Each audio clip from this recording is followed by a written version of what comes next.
Hey guys, what's going on? Brendan Miller here, back with another video, and today we're going to be taking a look at the top 5 most underrated bass baits that I use. There is really no better time to be an angler than the present. New baits are coming out every day, baits that are really changing the way we fish. There are baits that actually project the sounds of bait fish into the water. We have baits that have very complicated scent technology built into them to make them seem more realistic.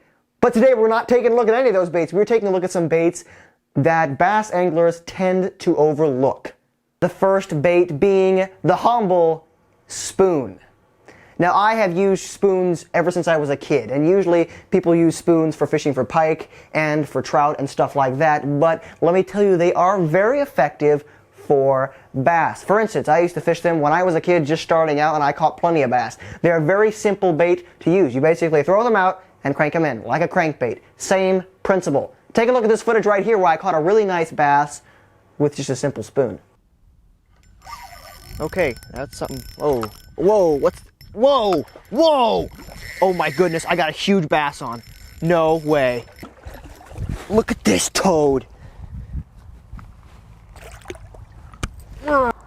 First of all, I was not expecting that. That is crazy, and my camera battery's dying.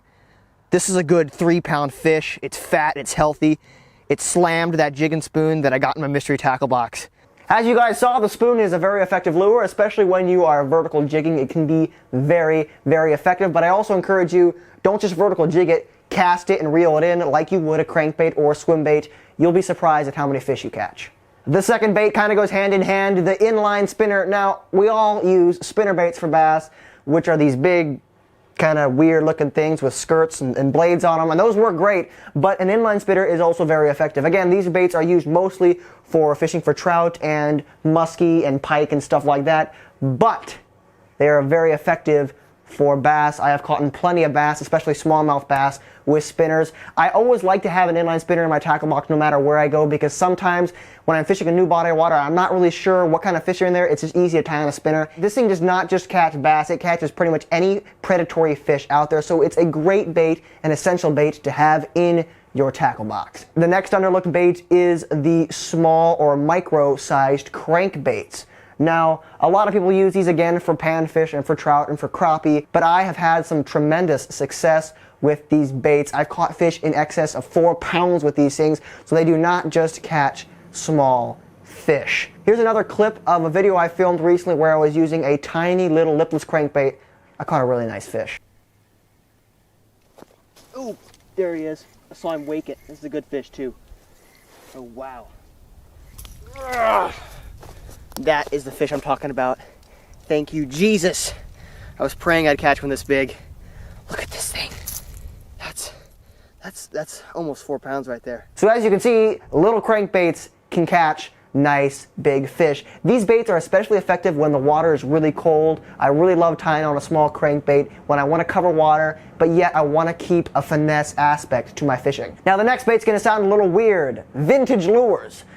We see vintage lures, a lot of times they're hung up on the wall as display items, but let me tell you, when I was growing up, I had a fascination with vintage lures, and I used them quite a bit, and let me tell you, they caught me fish. As long as the hooks are in good condition and the bait itself actually works like it's supposed to, you can catch fish with them. It's something a little bit weird, and a lot of people don't really use these baits, but I think a lot of them have tremendous potential. I mean, if they worked 50 years ago, there's no reason why they won't work today, and especially on heavily pressured lakes where the bass have seen the same lures over and over again, throwing something a little bit different and out of the box can get you some extra bites. The last bait is a big jointed plug. Now these again are traditionally used for pike or trolling for walleye, but I have used these with tremendous success for trolling for bass. Yes, that is a thing. You can troll for bass. It is very effective. Not just trolling for bass, these baits work when you're catching them as well. Especially these big jointed ones like this I find are really, really effective. I always like to have them on hand because bigger baits like this can increase your odds of catching a bigger bass. So guys, I hope you enjoyed this video. I hope you found it informative. If you like this video, please be sure to subscribe and hit the little bell icon so you get notified when I upload future videos. Let me know in the comments below your own list of underrated bass baits, and I will catch you next time.